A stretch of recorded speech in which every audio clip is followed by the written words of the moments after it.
A Senate Armed Services Committee hearing turned into a heated debate over military tradition, Civil War history, and the decision to restore the names of several Army bases. Senator Angus King challenged Defense Secretary Pete Hegseth over the administration's effort to return names associated with Confederate figures, while Hegseth argued the changes reflect the preferences and traditions of many service members and veterans. Watch the exchange first, then we'll break down the competing arguments, the historical context, and why the debate extends far beyond the names on military installations. I'm somewhat puzzled. I grew up in Virginia where Robert E. Lee was revered. I think when I was a kid, his birthday was a school holiday.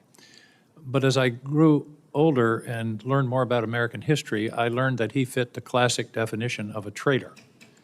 He took up arms against his country.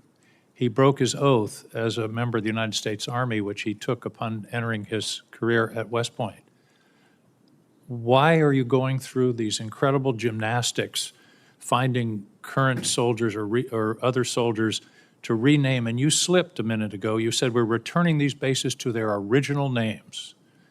Robert E. Lee, leading general of the Confederacy, Pickett, the other names. Why are you doing this? I don't understand what the motivation is to rename bases for people who took up arms against their country on behalf of slavery. What possible motivation can there be for this? Who is telling you to do this? Who is urging you to do this? Senator, the veterans and service members across the country who have deployed from Fort Bragg or Fort Benning or Fort Hood or Fort Pickett, there's a legacy, there's a connection to those bases and to those places, to what they trained for there, what they did for, and what they came home back to. That matters to them. Ask enough of them, as I do, all the time, before and later. And we recognize the service of those who were put into the replacement. No one's disputing that. I would never dispute that. What we're looking at is erasing history, erasing names, erasing base names that service members are tied to. Talk to people that serve at Bragg. Ask people that serve at Fort Bragg or Fort Benning if they like the fact that the names have been returned. And to a man and to a woman, they will tell you, thank God we're back to Fort Bragg, and thank God we're back. And thankfully, because so many men and women in this country have served, there's a Benning and a Bragg and a Pickett and a Hood has a Silver Star or a Medal of Honor that we could rename the base to because of the limits of what Congress allowed us to do. So this is something we've been proud to do, something that's important for the morale of the Army, and those communities appreciate that we've returned it back to what it was instead of trying to play this game of erasing names. We're not erasing history, Mr. Secretary. We're recognizing history and recognizing that mistakes have been made in this country. The greatest of all was the Civil War, where people took up arms against their country on behalf of the institution of slavery. And to continue the practice of recognizing those people and honoring them by the naming of these bases is, I believe, an insult to the people of the United States. Let me talk about the budget.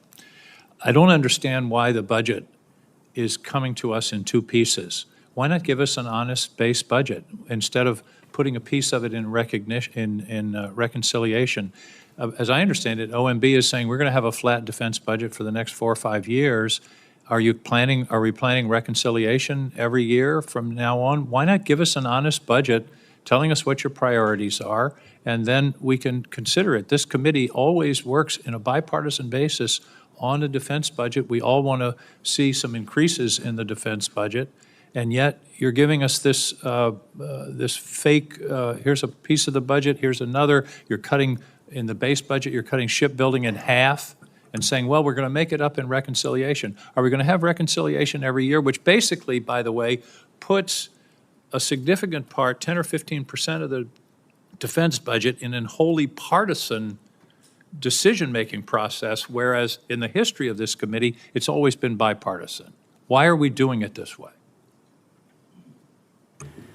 Senator, from our view, the budget number 961 meets the requirements and threats that we face. And That's not the number. The number is 892.6. You're adding reconciliation. That's my whole point. Why not give us a base budget of 961 or whatever the right number is, what you consider the right number, and then we can operate and make our decisions. Why do it in this bifurcated way that really is fooling the American people about what the defense budget is? We're not trying to fool anybody, sir. It's two bills, one budget. We're working with OMB, why is it being done we feel very way? comfortable with the number of $961 billion. Why don't you give us a straight-up budget for the Defense Department? That's my question. Senator, this is a straight-up budget for the Defense Department, and it's a 13% increase over what Joe Biden gave us. It is a two-part defense budget. Part of it is in reconciliation instead of in the budget that's being presented to this committee. This committee only has a partial review of the budget. I don't understand why we can't have an honest, straightforward budget instead of this son of Oko that you're putting over on us. Thank you. What made this exchange significant was that it was about much more than military base names. On the surface, Senator Angus King and Defense Secretary Pete Hegseth were debating whether certain Army installations should continue carrying names historically associated with Confederate military figures. But beneath that argument was a broader national debate about history, memory, identity, patriotism, and how a country chooses to honor its past. King began by making an observation that many Americans can relate to. He explained that growing up, Robert Lee was often portrayed as a heroic figure. In many parts of the country, particularly in the South, Lee was treated for generations as a symbol of military leadership, personal honor, and regional pride. King acknowledged that this was part of the culture he experienced as a young person. But he then described how his views changed as he learned more about American history. His argument was that Lee ultimately fits the definition of someone who took up arms against the United States. From King's perspective, that fact outweighs any military accomplishments or personal reputation Lee may have had. For King, the issue is not whether Lee was talented or respected. The issue is that he fought against the country he had sworn to serve. This is a central point in the larger national debate over Confederate memorials and symbols.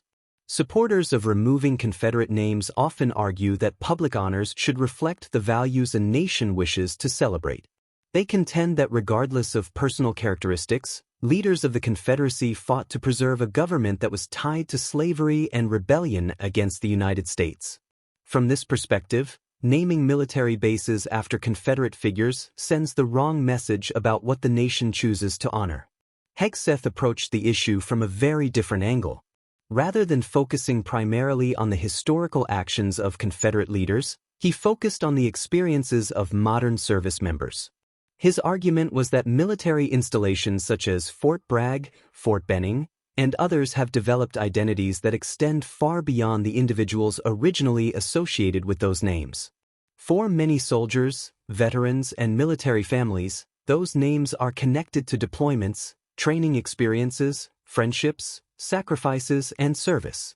Hegseth argued that when veterans hear names like Fort Bragg, they are often thinking about their own military experiences rather than the historical figure connected to the name. This distinction is important because it illustrates why the debate remains so controversial. The two sides are often talking about different things. One side is focused on the historical individual being honored. The other side is focused on the modern meaning that has developed around the name over decades. Both perspectives can exist simultaneously. A military base can have a long institutional identity while also carrying a name that some people believe should no longer be honored. The disagreement is over which consideration should carry greater weight. Another notable moment occurred when Hegseth suggested that many service members welcomed the restoration of traditional base names. His argument was that morale, military culture, and continuity matter.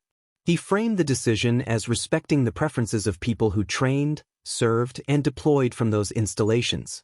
Supporters of this position often argue that changing long-established military names can feel unnecessary or politically motivated. Critics respond that honoring Confederate figures was itself a political decision and that correcting historical choices is not the same thing as erasing history. King made exactly that argument. One of the strongest moments in the exchange came when he rejected the idea that removing Confederate-associated names amounts to erasing history. Instead, he argued that it represents recognizing history honestly. This is one of the most common arguments made by advocates of renaming military bases and removing Confederate monuments. They contend that history remains available in books, museums, archives, classrooms, and public records. Removing a name from a military installation does not erase the historical figure from the historical record. Rather, it changes whether that figure receives a place of honor in public life. That distinction between remembering history and honoring history has become one of the defining themes of this debate. The hearing then shifted into a separate but related issue involving defense spending. King questioned why portions of defense funding were being presented through different legislative mechanisms rather than through a single straightforward budget request. Although this may seem unrelated to the discussion about military base names, it reflected a broader concern about transparency and accountability. King repeatedly pressed for what he described as an honest and straightforward budget presentation. His concern was that dividing funding between different legislative vehicles makes it harder for Congress and the public to evaluate defense priorities clearly. Hegseth defended the approach and argued that the administration's total funding request reflects the resources needed to address current threats. This second debate mirrored the structure of the first. In both cases, King argued for clarity and transparency. In both cases, Hegseth argued that the administration's approach was reasonable and justified. The exchange therefore became a broader discussion about trust, priorities, and how government decisions are presented to the public. What made the hearing particularly compelling was that both participants were appealing to values that many Americans share. King appealed to historical accountability, constitutional loyalty, and transparency. Hegseth appealed to military tradition, service member morale, and institutional continuity. Neither side was arguing against patriotism. Neither side was arguing against honoring military service. Instead, they disagreed about how those principles should be applied. That is why debates over Confederate names remain so emotionally charged. They are not simply arguments about history. They are arguments about national identity. They ask difficult questions. Who deserves public honor? How should a nation remember painful chapters of its past? Can historical figures be remembered without being celebrated? Should tradition outweigh historical reconsideration? Or should historical reconsideration outweigh tradition? These questions do not have easy answers, which is why the debate continues decades after the Civil War itself ended. The hearing demonstrated that these issues remain deeply relevant today because they touch on how Americans understand their history and what values they want reflected in public institutions. By the end of the exchange, neither King nor Hegseth appeared persuaded by the other's argument. King remained convinced that honoring Confederate leaders is inconsistent with the values of the United States. Hegseth remained convinced that restoring traditional names respects military culture and the experiences of generations of service members. The disagreement therefore remained unresolved. But that unresolved tension is precisely why the exchange drew attention. It was not simply a debate about signs on military bases. It was a debate about how a nation balances history, memory, symbolism, and service. And because those questions go to the heart of American identity, they continue to generate strong opinions across the political spectrum.